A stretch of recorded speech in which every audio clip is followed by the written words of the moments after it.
Lara and Sinclair are going to introduce themselves, and then we're going to learn about, first of all, how you become a successful entrepreneur, and then secondly, what they think of this crazy thing, social enterprise and investment. I'm going to let them introduce themselves, and then we're going to turn it heavily to you guys for questions, so I'm not going to be interviewing them very much. We'll start with Lara for a few minutes, and then Sinclair. We were just saying, well, I'm not used to soft, cushy seats, so forgive me. So Lara Morgan, I'm a retired soap salesperson. I sold quite a lot of soap to quite a lot of places, building a company called Pacific Direct, which I started when I was 23, with an investment of £372, which I was lucky enough to turn into a sale price of 20 million whilst I owned 99% equity. So we sold miniature luxury toiletries in 110 countries. For the last 2 years, I've been doing something a lot more useful, if not so cleansing, which I've been looking at the enterprise space in Britain, and I'm passionate about growth enterprise, not particularly enamored with startup, because actually I think you should bleed and sweat a bit, and I think you should be in a lot of pain, and then if you've got the survival qualities to get to 2 to 3 years, then I think we should be investing in you. And that's, if you like, what I'm building. I also don't like waste, so I've built an online resource which takes all the templates and cheat sheets that I stole or begged or borrowed from people as I built my business, and I put it online, and it's free to download. It's called Company Shortcuts, and it's got sectors according to how you can accelerate growth. So those are my interests. Who the hell are you? Take it over, Lara. It's all right. Sinclair? Hi, I'm Sinclair Beecham. I started a business called Pret, which sells sandwiches, hopefully to many of you in England. And we sell a few sandwiches to people in New York, Washington, Chicago, and also Hong Kong. It was an instant success. We started it 25 years ago. We had one shop for 4 years before we opened the second shop. I worked in that one shop. I made the sandwiches. I cleaned up. I cleaned the place before everybody got in the morning. So I was there at 4 and 5 in the morning. I was leaving at 10, 11, 12 at night with my partner, Julian. So everybody looks at Pret now and they see a big business, but I was there at the start. I had to do all the hard work, in fact, all the work, because there wasn't anybody else to do any of the work. And I guess as a business, we evolved during that 4 years. It was pretty tough. There was no money. We had to learn about accounting and things like that too, because we didn't have any of the conventional business skills. And we were lucky that we were smart enough to pick up the gist of these things on the way. And we now have approaching 300 stores in 3 countries. And we're just about to try and open in France, which of course is complete madness. But as, was it Tim Schmidt from the Eden Project said to me once, he said, I always employ young people when I started this, because young people don't know that it can't be done. And I thought that was a great statement, and true as well. So Pret eventually became successful, but it was a long, hard slog. Towards the, I'm still a shareholder in Pret. I'm still a director, but I'm less of a shareholder than I was before. We've had 2 sort of sale events, one to McDonald's, where we sold a smaller part to McDonald's in 2001, and one to a private equity company where McDonald's sold out in 2008. I set up a hotel which opened in 2006, which is just down the road here, called the Hoxton. And that came out of really something. I've always hated hotels and airlines, because all they talk about is service and hospitality and how they look after you. And the one thing airlines really are shit at is service and looking after their customers. And much the same is true of hotels. Hotels, you know, they talk about hospitality, but they have a food and beverage director in the restaurant. I've never been to a restaurant, a proper restaurant, with a food and beverage director. What are they talking about? They have no understanding of what they're doing. And so I used to moan about airlines, about how they rip you off. They've got that group of people, which is sort of, in a room like this, would be behind those boards, sort of sitting watching you with cameras, but not exposing themselves, called the revenue management team. And they're doing everything they can to overcharge you in any way they can possibly think about. And so I used to moan and moan and moan. I hate the revenue management teams. Those people that are trying to sort of pick your pocket. It's a bit like the tax man, really. And so one day somebody said, well, you know, why don't you do it yourself? And I ended up with a hotel, basically because I wasn't stupid enough to do an airline. And we have two simple principles in the hotel. One is that if something we do would piss off our customers, we're not allowed to do it. Very simple rule. Everybody understands the rule, and you don't need to go into any great depth of understanding. If it's going to piss off a customer, we're not allowed to do it. So some of the things I wanted to do to make the hotel simpler so that we wouldn't make mistakes on people's bills and things like that, I couldn't do because it would piss off the customer. The other thing that we can't do is we can't rip off the customer. So, you know, I was in New York the other day, and they charged me $1 a minute to make local calls. Well, does anybody know how much it costs to make a local call in New York? SFA? They're free. They are free of charge. So this hotel was charging me $1 a minute to make a call that was free. You know, how do you think I felt? I was their customer. So if you stay in our hotel, you can ring America. It's free. And we're trying to bring a whole range of ideas, a bottle of wine, a bottle of beer. We sell them to you not for eons of money, or a Kit Kat. Kit Kat was the big famous one, where I paid £2.50 for a Kit Kat in a hotel. We charge you 50p, so we charge you retail prices. We give you water in your room, it's free of charge. We don't charge you. We don't charge you for using the toilet either. So there's a whole range of ideas that we have to. And the other most annoying thing is internet. Well, you need the internet almost as much as you need the toilet. Some people would argue more, because you can always go next door to the restaurant to use their toilet. And yet hotels, they see us like suckers. They see us like targets. They charge. I was in a hotel the other day. I was in Venice with my partner, and I was in a very expensive hotel, and they charged me, on top of the enormous rate for the room, they tried to charge me £15 a day for the internet. And I just looked at them and said, well, I'm entirely happy to pay your bill, but I'm not going to pay for the internet. I just refuse to pay it. Anyway, that's me. Great. Rod, you carry on. You can see me leaning forward. Sinclair's also answered the first question, which is tell us a little bit about your entrepreneurial approach. By the way, he didn't pay me for this, but I can tell you I have stayed there, and it's shocking how true what he says. It's really, you kind of expect to be shafted somehow, and you're rather surprised when you're not. Now, you're not getting that back. Lara, why don't you give some of your entrepreneurial tips? Okay, so having started as a 23-year-old, I absolutely agree with what Sinclair says about, you know, employ young because they don't know what they don't know. And I started off with the full capacity of knowing nothing about much at all. Pacific grew as a one-man band for 2 years, and it was, without question, the loneliest 2 years. It was a one-man band without a man. Yeah, indeed. And I was working my socks off doing everything I could possibly do. But like the early phase journey, I think, of any really successful enterprise, it's that skill about knowing that you're going to have to learn stuff and then grasping the nettle whether you like it or not. So I hate finance, but I took my red bought ledger into an accountant on a monthly basis and said, can you check I filled in the boxes right? And that's how I learned finance. And actually, I can recommend that to anybody. As the business grew, you know, I employed people. I had no idea about recruitment. So my first system of recruitment is I employed the loudest other person on a hockey pitch. And, I mean, Rachel was quite gobby, couldn't quite compete with me, but I knew she could sell based on her characteristics. So that was my sort of radical recruitment strategy. The business took shape. My second employee actually also came from the hockey club. Margaret was a town planner by trade, but a mum who wanted to come back to work. And I sort of thought, well, she hasn't got that much business experience, but she's got a brain about this size, and she was brilliant at organizing everything at the hockey club. So I took those skills and said, right, organize us. The business grew further. In terms of the banking and the funding relationship, we were 3 years in when I went to Barclays to get an overdraft facility of £10,000 with my little getting bigger red book of potential customers, and they turned me down flat. So I went straight off to HSBC with also my accountant who had been at the Barclays meeting. And you know, I went to a bank who at that point did believe a 25-year-old had an order book of £880,000 and some pretty cool customers.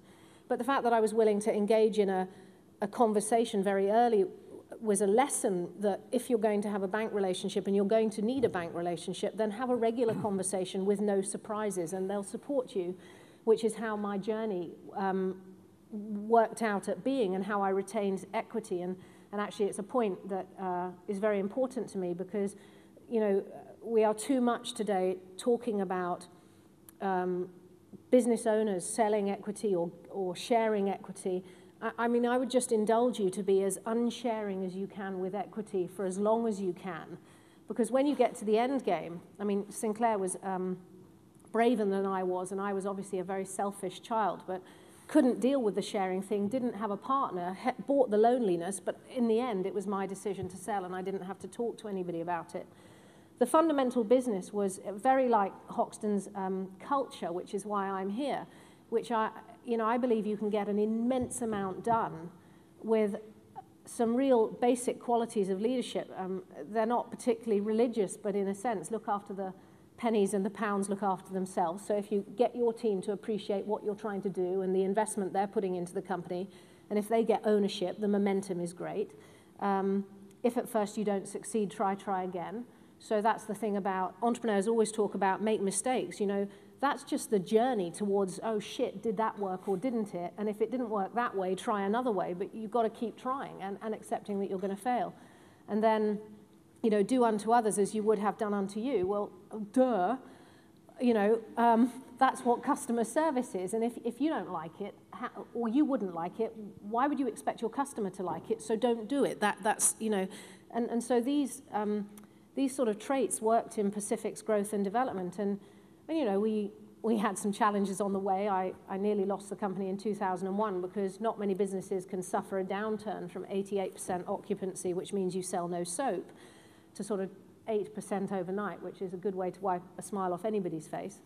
But, you know, it was a hell of a journey. But the relentlessness of the constant learning journey and the never being satisfied with the status quo, you might say paranoia, I think are qualities that if you see in yourself, then you're gifted with some of the skills that are going to get you there, that determination.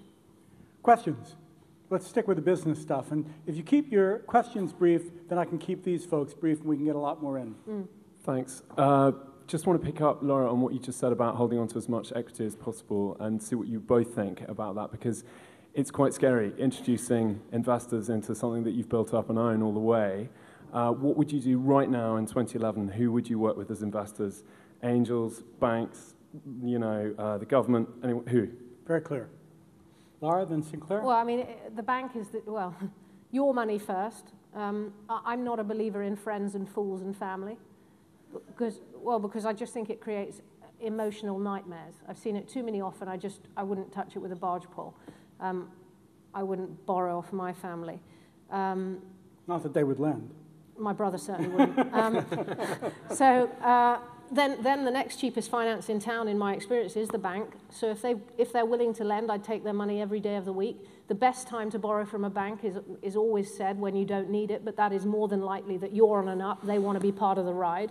Gets a lot tougher when you're not on an up, and they're not very good at that ride. Angels only invest 1%.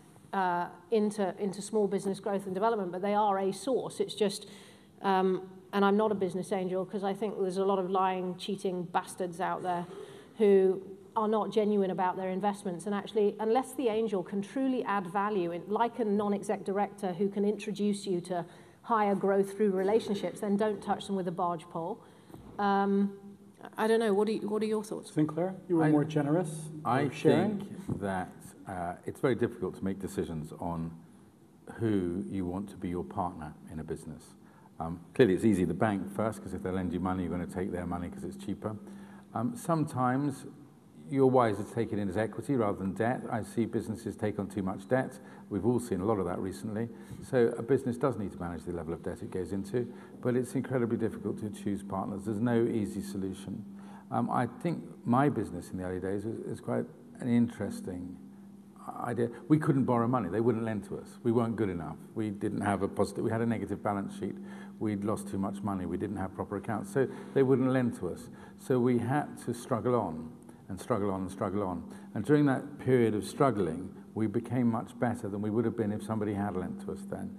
And I think a lot of people, and we perhaps in the sort of 99, 2000, we saw it with the dot-coms, where everybody was giving them loads of money, and they were just going out, "This is fantastic, I've got loads of money." So they didn't have to hone their skills because they had loads of money.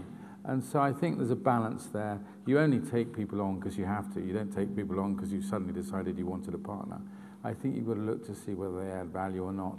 And in my experience, they're not the same people when you get into the investment that you thought they were before. So do your homework on them. They will certainly be doing their homework on you. Two-way due diligence. Can I just add one point? Yeah. Organic growth, if you ask most made-it entrepreneurs how long they took, it's not like Dragon's Den, right? So any sum of money is hard to come by, but if you can retain and grow organically by being slightly more patient than the sort of TV enterprise, it happens overnight, which isn't true. You know, most entrepreneurs that I've met that have made it and banked it have done it for 10, 15, or in my case, because I'm particularly slow, 17 years. Questions? Hi there. There's been a lot of talk about... Identify yourself, please. Oh, I'm James, co-founder of Swearbox. There's a lot of talk about financing and getting your business running and making sure you've got the right partners. And not a lot of talk about the actual creative ideas that got you going and the reasons that signified your businesses outside of any others. I'd like to know what kind of creative concepts and ideas you employed beyond finance to separate yourself from the others. Awesome. It's very difficult because there's probably 10,000 different things, because you see a load of business start up in the same area. Some of them work, some of them don't. And they're often trying to do the same things. I watched a friend of mine has a removal business. Well, there's been removal business has been done before. There's people like Pickford's who were very big in the business. Funny enough, they went bust, didn't they? I went into a hotel business. That's been done before. It's perhaps how you interpret it. For me, the interpretation was always about doing what's right for the customer and then working out how to make a profit. And so I think that what drove my businesses, and that's not the same with every business, was about working for the customer. And I reckon that if I could please the customer, then he'd probably come to me. And if he came to me, I could probably work out how to make a profit. And it sounds simple, but it's quite hard to do. Lara? It's an interesting question, given the fact that I'm a soap salesperson and he makes sandwiches for a living. In the sense that today, you know, it's the same rules apply, you know, but innovation can be in very small ways. I mean, I tell you one of the things, as a one-man band, I had to be out selling, do the admin, clear the rubbish bins, and deliver the products, in essence, okay? So what I worked out, I just came up with this idea that if I could give my customers template fax order forms, fax, I know it's dead now, but it wasn't then, and they could fax it direct to my warehouse. They got their goods and I didn't need to be there to shove the fax through my machine, right? So the conversation was, I called my warehouse, said, can I have your fax number? Do you mind if the orders come direct to you? They didn't say no, right? And the customer's like, oh, so I can order 24 hours a day, I'm in the hospitality business. So it's that's just a small example of something that was transformational in my industry and allowed me the freedom to sell, right? So I think anything that innovates to make efficiencies for the customer first always, but also that saves you, and then you pump it back into product development and you retain those pennies by being innovative continually and never standing still. I think anything like that, and that's where you've got to be the jack of all trades, because technology and education are things that as a leader, you've got to work to keep up. The reason these people are here today is partly because they're successful entrepreneurs, but also because, bizarrely, they've shown an interest in social enterprise and investment. And we have about 10 minutes left, and I'd like to turn, if we can, to that as a subject. Why are you interested in this? You first or me first? Okay, so my interest is when I sold Pacific, I had a list of things that I probably had an opinion which was ill-formed about. And it went through from charity and social enterprise was, you know, part of my... This is a list of things that what? Things that I just have to discover and know a bit more about and think, is that bullshit or not, frankly? That's my sort of... And then do I want to I'd love to know what you think so far. So the answer is I actually had I don't know if you remember this, but we had a dinner or a meeting, and I said, I don't get why you have to call it social enterprise, because Pacific was a very cultural company. Like, you know, I did radical things like care about my team and talk to them and have meetings and give them the results and share the results. I mean, and so I didn't really get the fact that, and that's just sort of from a people perspective, but also putting, you know, a financial spin on it.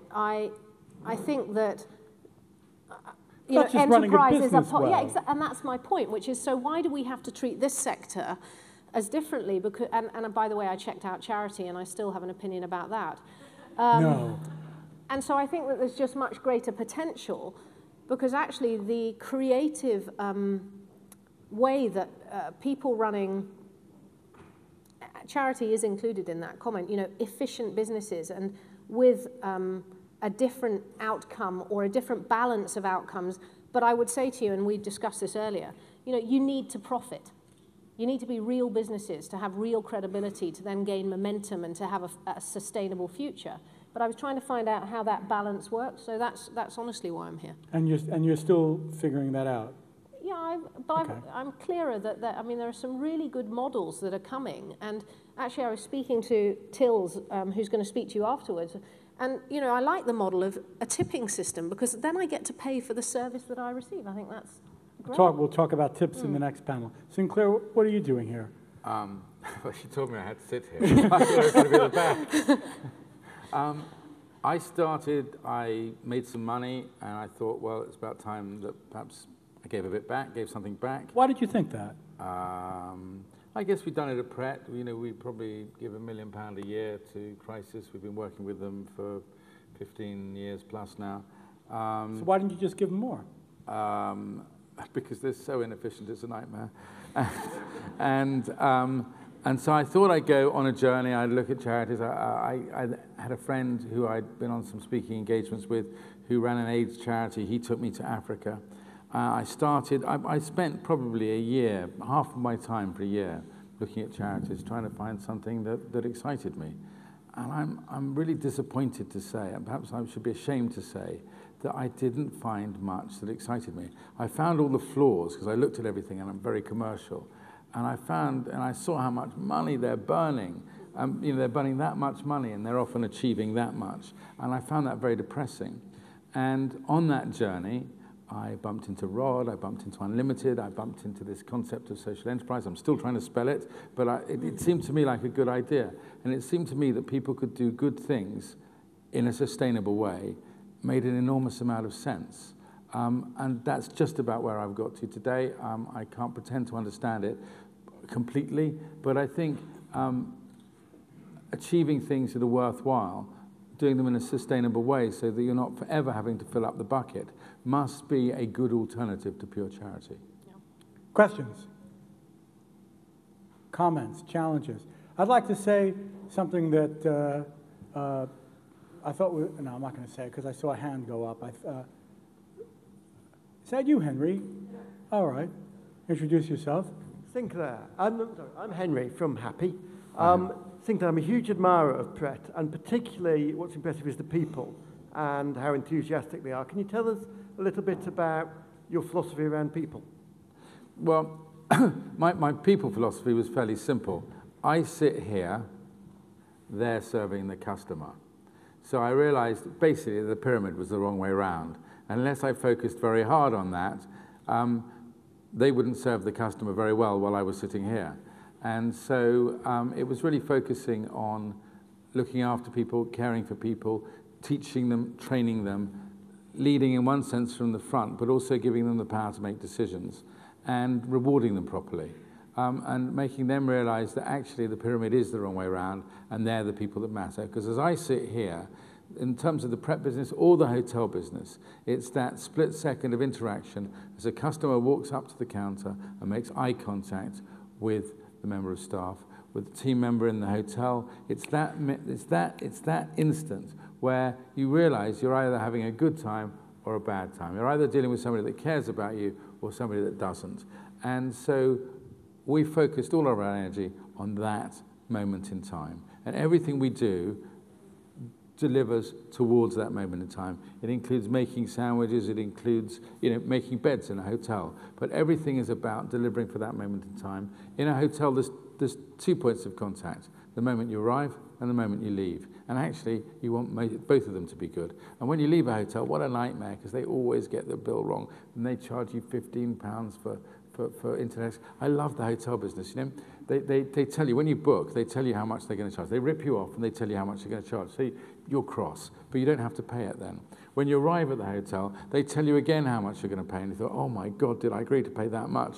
And then they don't charge. And then when you leave, they show you the bill, and it's got at the top that amount that you agreed to pay, plus all of the extras that they've stuck on, and then they ask you for a credit card. So they do you 3 times. It's very frustrating. So I think, don't treat your customers like that. Don't treat your staff like that. Other questions? Suzanne? So I've heard each of you speak about the support that you got while you were independently running businesses from peers. So can you speak to that? What's the importance? What's the importance of when you're especially a solo entrepreneur or a business that is just starting out, to have a peer network or to have a support network? Huge. I mean, for me particularly, I pretty much had a mentor of some kind from day one, and actually my belief about mentoring is, I've never paid for mentoring, but what I've done is I've sort of looked at a need for a skill set and sucked somebody dry of that asset, sort of spat them out and moved on. No. So built a relationship and maintained the relationship, but then come to a pleasant parting of the ways, because each time I needed to build my skill level, I sort of looked at somebody with more experience and had, frankly, the balls to ask for help. And in my experience, there hasn't, and that's a lot, 20 years of asking in the right way, with humility and respect, and making sure that that person's time is valuable. A huge way of getting mentoring process underway, priceless, and might get you through the very bad moments, because there are some. I probably didn't do it as much at the start as I should have done, and I would say that we were forever trying to reinvent the wheel. So as an entrepreneur, you're trying to do 2 things. One is do something new that other people hadn't done it, but the other thing we were trying to do was what people had done many times before, but we didn't know they'd done it. So if you go out there and talk to people, they say, oh yeah, here, wheel, it's that round thing. If you make it round, not square, that really helps the cart. And it's amazing how many times you learn something like that by talking to other people. There was somebody there. I'm afraid we're just going to take 2 comments. This person right here, and then who do you want? I don't know. I'm not. The gentleman there. The gentleman who's got his hand up. So you take the green one behind you, and this woman will speak from the yellow one, and then I'm afraid we'll have to wrap it up. Hi, Molly Hayward from Rebecca Street. We're a luxury fashion brand. I started my company at 23 as well, and still running it. My business partner is the designer, so that helps because I don't have that particular skill. But Lara, I'm interested to know at what point you started delegating your responsibilities, and how do you hold on to the ownership and the vision and what you want while still learning and also realizing when it's time to hand it over to somebody who knows a little better. Thank you. She'll answer that in a second. And your question, sir, the last one? My name is Jan Levy. I'm from Three Hands. I'm loving this session. It's fascinating, but I'm concerned about one thing. I'm concerned that it seems to be either or.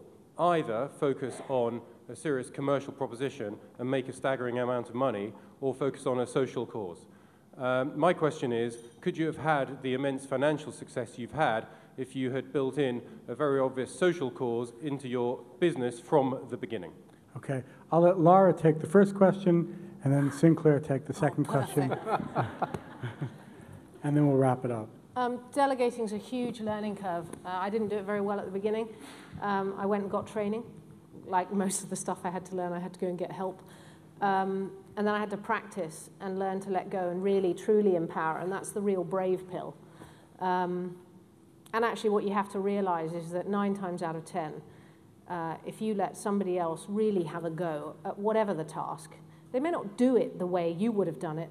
In my experience, 9 times out of the 10, they do it better than I would have done it. And I'm back, and this is the really key reason that you need to delegate, is I get to do what I'm good at and like doing.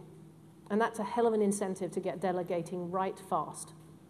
Is that answering your question? Yeah. Great. Sinclair, the easy one? The easy one.